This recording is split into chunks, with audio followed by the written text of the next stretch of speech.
We all struggle with feeling like there's not enough time in the day to be productive personally or professionally. We all struggle to make our time matter. It's time to take control. It's time to start investing in the corporation of you.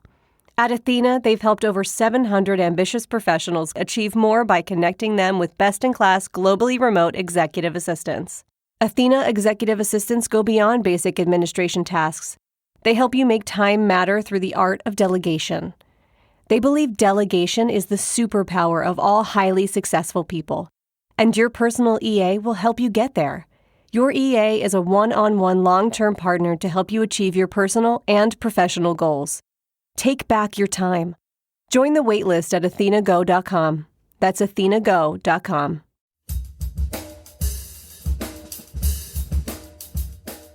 My suffering didn't make sense unless I did something about it. Otherwise, I don't think I would have been able to kind of endure what I've endured.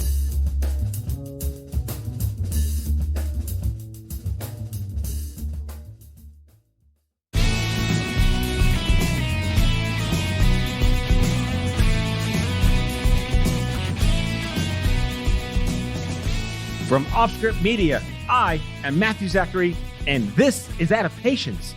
You know, across the years of running Stupid Cancer, I can't tell you how many times I was approached by other young adult chronic disease communities asking if we'd franchise the brand. You know, like Stupid Lupus, Stupid Fibro, Stupid MS, Stupid Type 1, you get the point. We all need a community of our peers who, as we say, get it because they already got it, haha, a community where no one judges you and there's no stigma. So while there may not be a stupid endometriosis, Melissa Boudreau is about as close as it gets with her podcast, The Cycle, and she joins me here today for a one-on-one breakdown on what is endometriosis.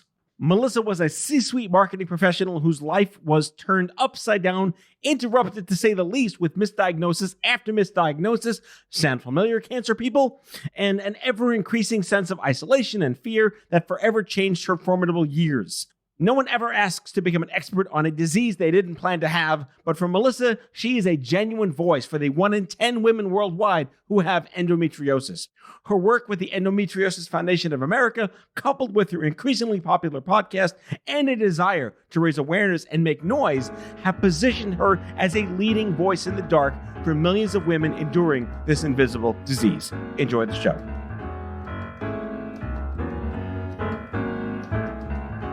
Melissa Boudreau, thank you so much for coming on Out of Patience. It's been a long time coming, but not really because we kind of just met. But I think we kind of struck a BFF right out of the gate because we kind of have nothing but only things in common. Total BFFs. I'm so excited to be here. So you are the me of endometriosis, says me. And what I mean by that is you are like, if there were a stupid endometriosis, you kind of embody that. And I really connected over this idea that, you know, all things being equalized, it sucks to have anything bad when you're not 80. Yes, absolutely. And I'm humbled and honored to think that I'm the you of endometriosis. Very flattering. Or just tell me you're not. There could be others. I'm suppositioning here. There's a lot of advocates out there, but I like to try and keep it light and lean. Well, yeah, and just for the listeners' sake, Melissa and I chatted last week and got acquainted through lots of mutual friends, and we're also podcasters and advocates. But I want to start with one really critical lesson for those who precede us in the millennial and Gen Z markets. How important is it to work retail? It's literally the most important thing you can do. It teaches you everything you need to know about life. Everything. Right out of the gate, you work retail. Yeah, right out of the gate. So, I mean, I worked I had an office job where it was like, I was in my young 20s and I remember like taking naps like under my desk. Like I was not ready for that because, you know, I was still going out and having fun. And then I was like, I really just want to do something I enjoy. And so right out of the gate, I was like, I love being outdoors. I love rock climbing. I love doing all of these things. And I ended up working at a company called Moose Jaw and thought I would work there for like a summer so I could get a discount on a bunch of cool stuff. And 13 years later, I left. I worked retail for like maybe a week, and then I got a job as a busboy, which I don't know if that's an upgrade or a downgrade. Busboy is kind of not quite retail, but it's definitely customer service in the worst sense when they just throw their empty water glass at your head. For sure. I bet you had some empty water glasses thrown at your head multiple times. No one actually knows what goes on behind the doors of the kitchen unless you're a busboy. You see everything. The sausage is made, but then there's stuff that makes the sausage. Busboys are the windows into the soul of restaurants. They know everything. They would be good ones to talk to about which restaurants you should and shouldn't go to. Right. So the spit in my sandwich at the mini mall in the mall in the 80s, high school student friend of mine versus did you spit in my water glass because I didn't give you a good tip and I was rude to the waitress guy that was me. I didn't spit in the cup. But the value of having that customer service tolerance-ometer at an early age is so important. I just wanted to get that out to the listeners because we share that. Yeah, I literally couldn't agree more. I swear I learned just how to be empathetic and gracious and really just take every swing that was coming at me through working in retail and patience. Hence, one of the things, not to be tongue in cheek, but really it's a huge lesson in how to not freak out. No, and I hear you, and tongue-in-cheek, and I see what you're saying, and everything that we're talking about. So quick diversion to mentions of all the parents with teen kids out there. Please do to them what my dad did to me, which is said, get a fucking job. And that was it. I got a job. Retail. Busboy. That's it. It's got to work. Movie theater, something. Yeah. Oh my God. Get out there. A deli. Yeah, I think amongst all my high school friends, we either worked at like KB Toy and Hobby or the United Artists Movie Theater, or Kmart. And I think some of them worked at a couple of the random diners around Staten Island where I grew up. So yes, we need that level of comeuppance to come back. I mean, the fact that you mentioned Kmart, that's from Detroit, and I'm from Detroit. So, you're speaking my language. I never heard of Moose Jaw, but then I realized I'd never heard of Kroger's because I'm also like from the East Coast and we're sheltered with like Pathmark. And then like that must be Dick's Sporting Goods of Michigan, right? Yeah, kind of. And it has a huge e-commerce. Like I would say online is one of the biggest areas that people shop. So if you're to like Backcountry or, REI, very similar to those online. Got it. Understood. So you went to Michigan, you studied actually what you're kind of doing, which I think is rare and unique and should be acknowledged. You have a BA in business administration, a master's in PR and advertising. I think retail was kind of like forced upon you, but you already kind of knew it was necessary. Yeah, I mean, like I said, I did it because I wanted the discount, end up falling in love with the company because they were so marketing focused and fun and cool and hip. And one thing I have to correct you, I went to Michigan State. That's a big competitive thing here. Yeah, my coastal elite ignorance is preceding myself.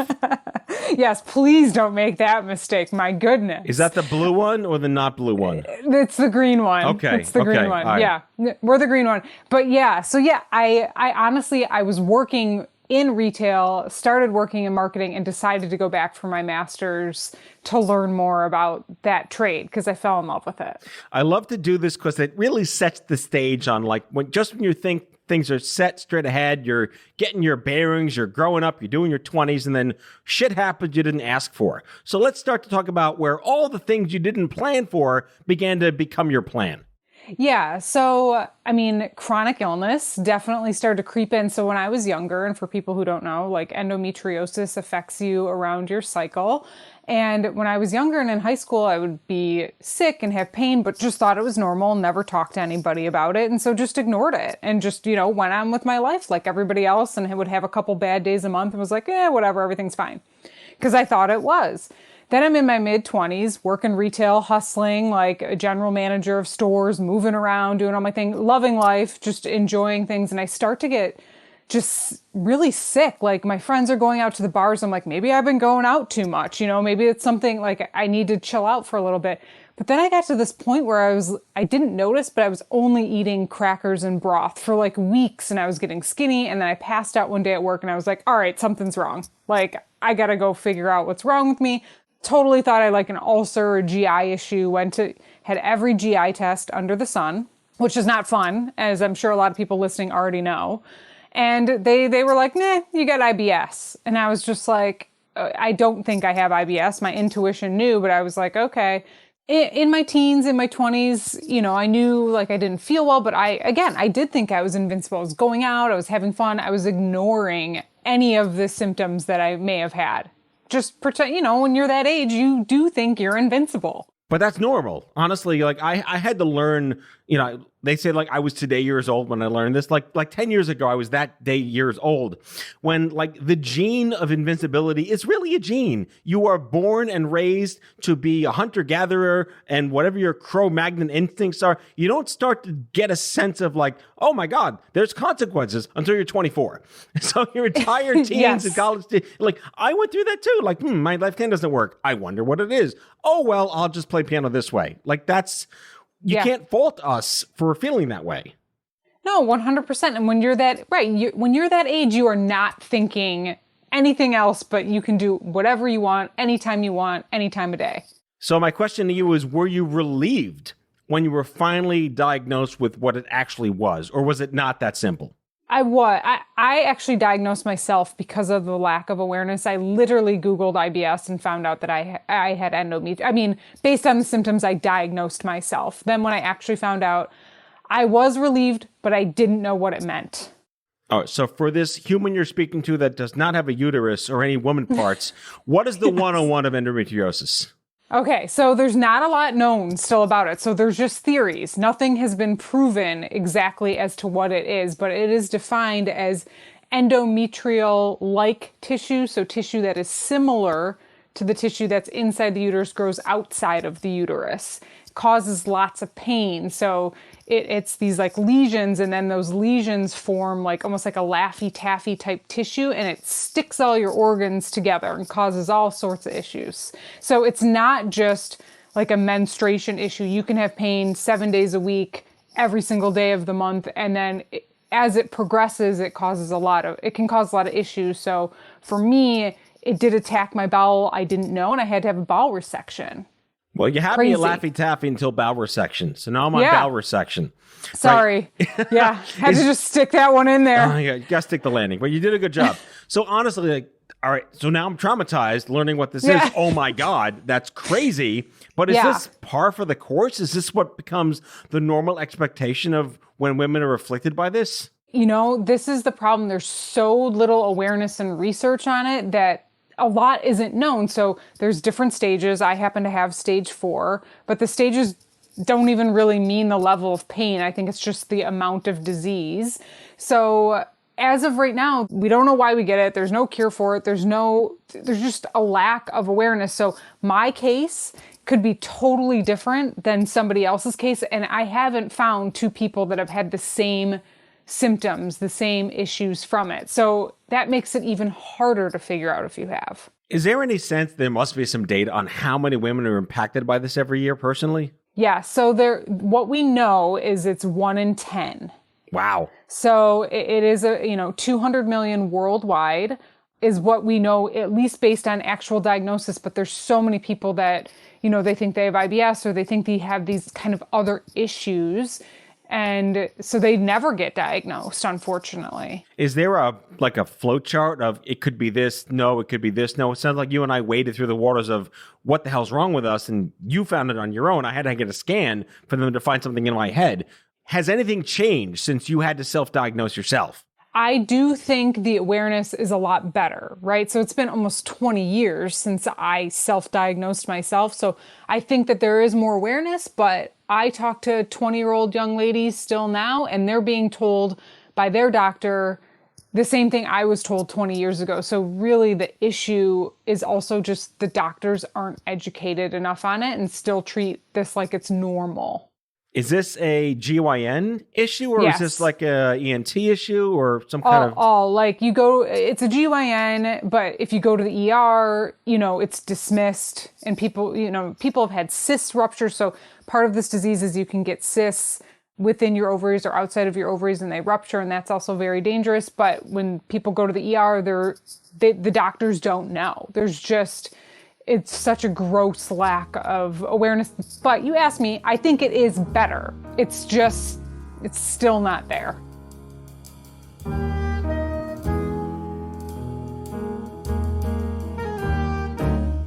Back with our guest after the break.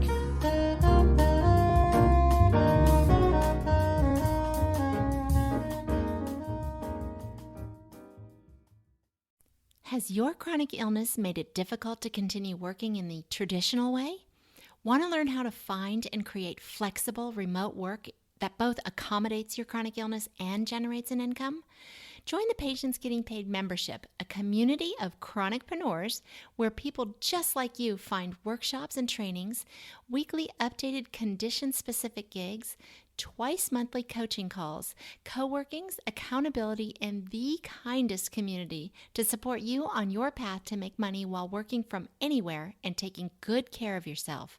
Learn more or join us at patientsgettingpaid.com.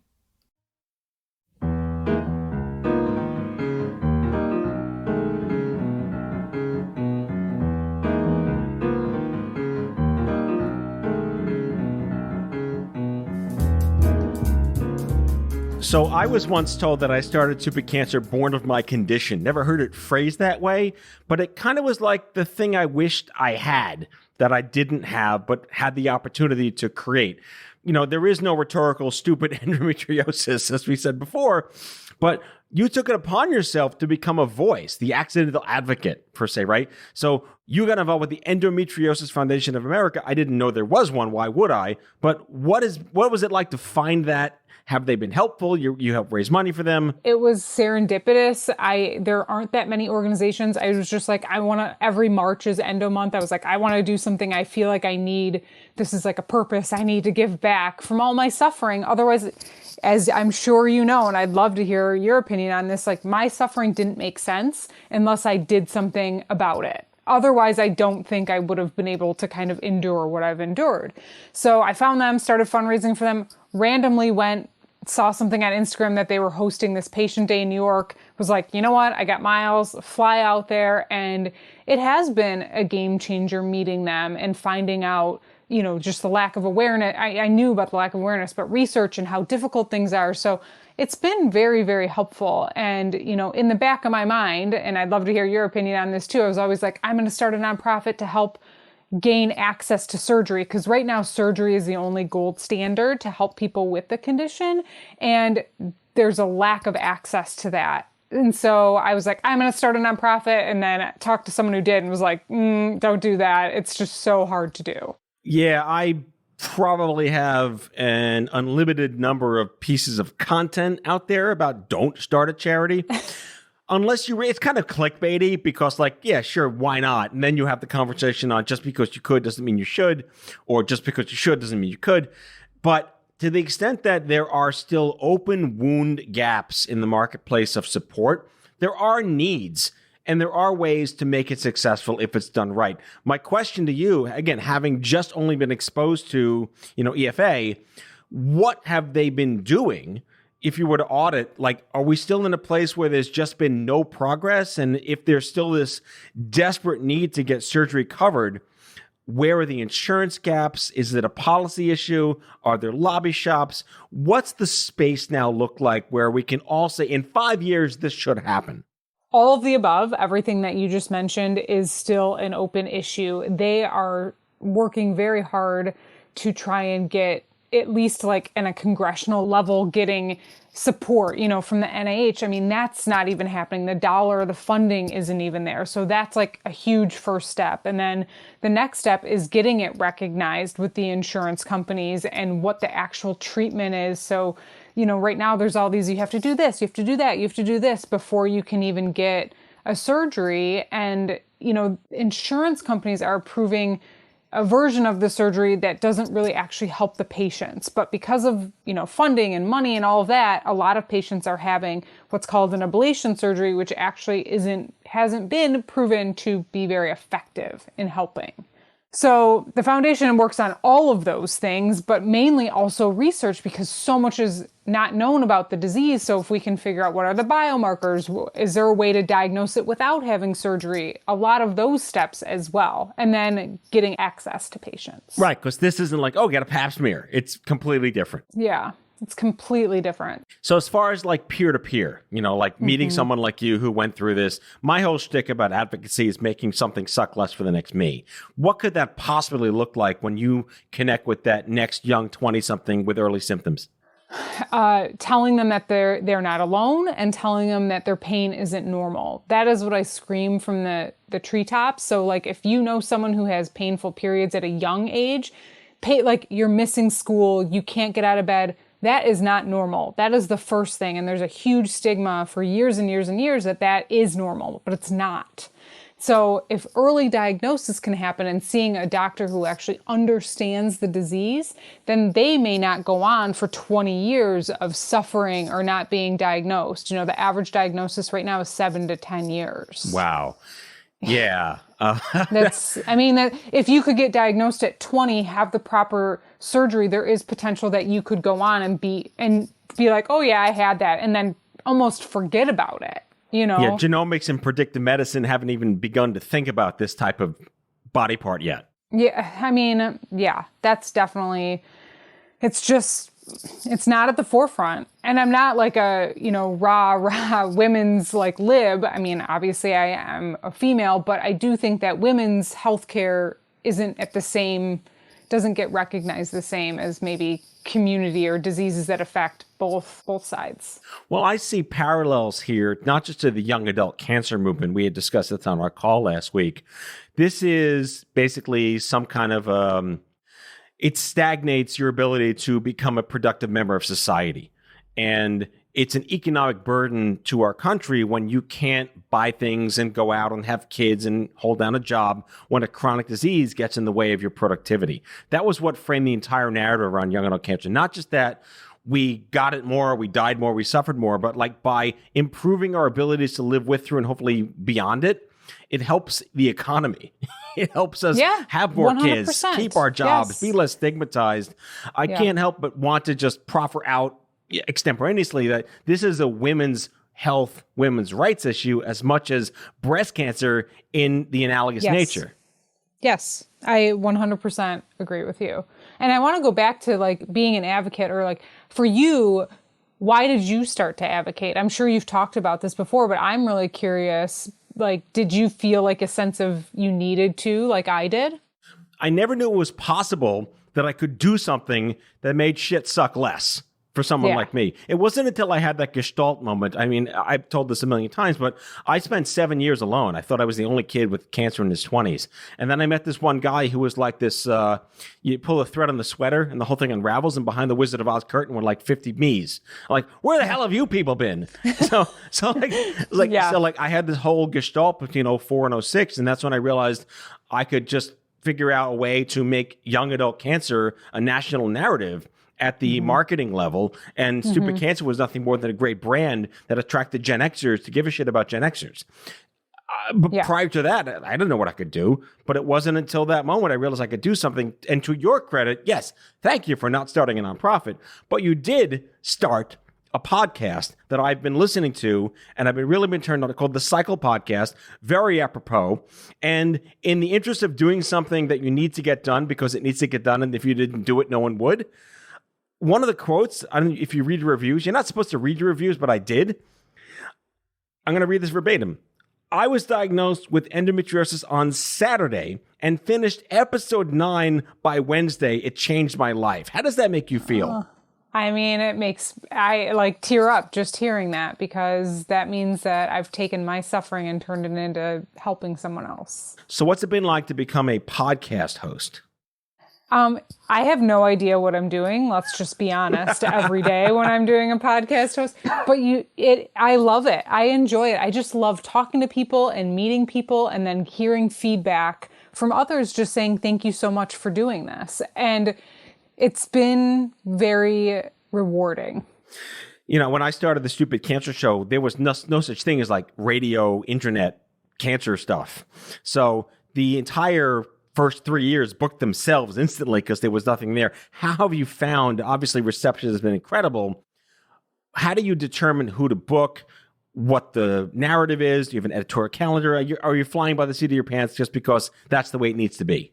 I fly a little bit by the seat of my pants, but I'm a very organized person, so that would really stress me out. So I try to vet people come to me and say, I want to be on the show. Or if I find someone that I really would like to have on the show, then I invite them. So, myriad of people say, I'd like to come on. We do a brief conversation before just to make sure, everything's in line and that I feel like it'll be helpful for the audience. And then on the show, it's just have a conversation. I don't like to edit unless something crazy happens. I like it to just be honest and free flowing and emotional and real. Right. And that's the beauty of audio. And we talked about this also, like we've lost the art of radio. We've lost the art of humanity and intimacy in audio.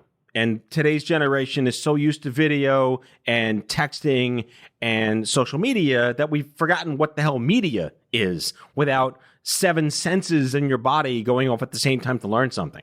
Yeah, but I also think that there must be a craving for audio because podcasts are so insanely huge right now. I think people are starting to wanting to reduce the 7 senses, and they want to go back to a place where they can just listen and observe instead of just being so overwhelmed with a million things dinging on your phone and going crazy. Yeah, and note for the listeners, Melissa and I are fully aware there are only 5 senses. We're just saying 7 because we're being just trying to make absolute ridiculousness of the fact that we're so overwhelmed with crap these days. Yeah, everything's always ding, ding, it's a lot. And there's nothing like listening to a radio show or a podcast and going for a walk. Like that is just, a what? It's a walk. Wait, how do you spell that? It's a new thing people are starting to do. My daughter's 10 and she's like, do they call it ambulance because of ambulatory? I'm like, you're 10. Why do you know this? That's amazing. Yeah. I don't know what I did right or wrong with my wife, but, here she is. Anyway, so going back to this walking thing you talk about. Yes, let's remember if COVID did anything, even the silver lining of COVID is, can we just slow down a bit? We could still be nervous as fuck and freaked out to the end of days, but it's just nice I haven't traveled in a year. And trying to find the bright side, it's been just so nice to not feel the need or the want to have to leave my house. Have you felt that same way? I honestly think that it's been like healing for my body to not be on the go 24/7, which is what I was before March. Yeah, because you went from Moose Jaw to like the AMC, like movie theaters or something? Yeah. Imagine Theaters. It's a Midwest company. And I was their chief marketing officer. And it was an amazing role. I love the movies. And I was all over traveling to locations, going to LA, going to New York. And it was fantastic. But I was on the go 24/7. Right. And because of COVID, that whole industry is shut down. Yes, and I no longer work for that company. That is correct. Yeah, that industry is really, really suffering because of COVID. Absolute horrible consequences. And again, it goes back to you've got enough to deal with your chronic disease, like losing your job on top of that. Like this is today's narrative for people our age. Yeah, what I do, silver lining, I want to go into that for COVID is I was laid off and I was like, oh my gosh, like head spinning. Like I remember it was like a Sunday night. I went running downstairs crying to tell my husband. And then for the following weeks after that, I was like, I'm going to read a book. I'm going to get into meditation. Wait. A what? Yeah. What's that word? I know. It's like paper in between like this like harder cover. Yeah. So I was like, I'm going to read. And then I started meditating 20 minutes a day. Like I made a to-do list every day. My to-do list was meditate, read a book, go for a walk. And I literally felt like a different human. In a good way. And obviously I don't want people suffering and being sick with COVID and people are losing family members. I understand that, but it was such a step back that I needed to like reevaluate how fast I was going. Right. The blessings in disguise. But then you did something remarkable. And again, born of your own condition, you started a nutrition company. Yeah. Just that. Nothing fancy. Just a nutrition company. No big deal. I was relaxing during COVID. So yeah, I started a couple years ago. I actually started a protein bar called It Fits Bar, and I took a little break from it. I've had 2 surgeries in the past 2 years, and so with work and recovery and everything, and just financially, I needed a break. My manufacturing was not working out well, and then I was planning to relaunch in the beginning of this year. COVID happened. I lost my job, and I was like, I'm not going to do this. Blah blah blah. And then I randomly got on a show called Tea with Gary Vee. So people who know who Gary Vaynerchuk is, he's like a marketing guru. I love him because he says fuck all the time. Hopefully I can say that. You can say that all you want. But I love that he's just so real. And I got on the show and he was like, you should still do it. And I was like, all right. And I got motivated and decided I'm going to relaunch this thing. And now I do all my manufacturing and everything in Michigan. So we're 100% local. Right. And again, like this is the bar that suits your desired needs that no one else is making because of the crap you're dealing with. Yeah. So inflammation is a huge part of endometriosis. And I'm sure your community understands this too, right? You have to you have to change how you eat. You have to change your lifestyle. So I stopped eating dairy and gluten. I'm allergic to dairy and was always on the go, like I was talking about. And I needed more protein. And I was like, I can't find one that tastes good or that's not like loaded with crap or loaded with sugar. And so I just made one. I decided to do it. I love that. And again, we talked about one of the things I want to do on my show is that there's this wellspring of young adults who have gone through all sorts of horrible chronic disease crap, cancer, type 1 diabetes, whatever it is. And they started their own food company of some kind, whether it's this or this or this or this. And you're part of it. There should be an entire like TV show series on the products that were created out of need from people who didn't have something. And the It Fits Bar is exactly that. So congratulations on that. And I got to tell you, like this whole thing it's like no one asks for the Shit Happens store to be where you have to shop one day, but what you do with it really becomes sort of like your byproduct. Can you give us, just to wrap up, a couple of life hacks for the endo community? Like what have you learned the most to make things work in the life hackiest kind of way? I mean, I think the biggest things, like I said, and I know it's like so cliche, but it was starting to meditate really changed my pain even.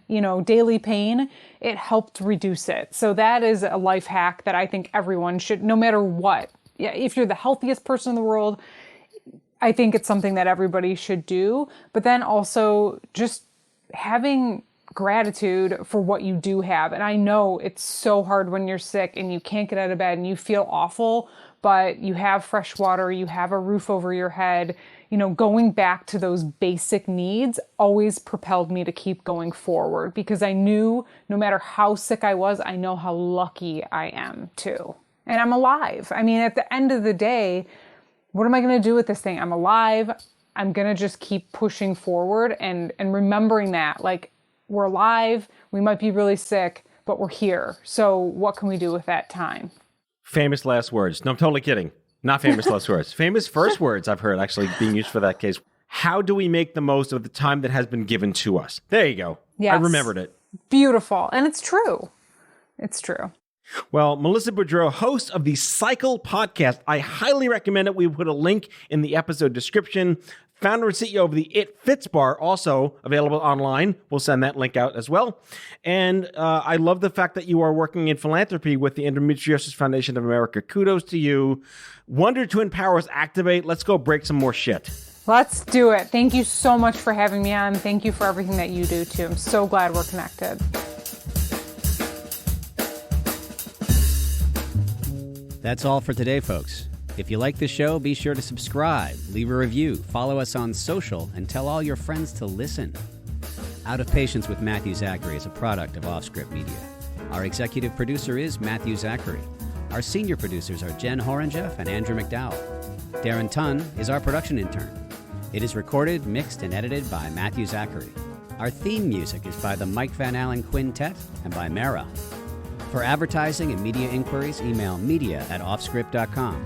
Hit us up at contact@offscript.com to share comments, feedback, and make guest recommendations. For more information, visit offscript.com.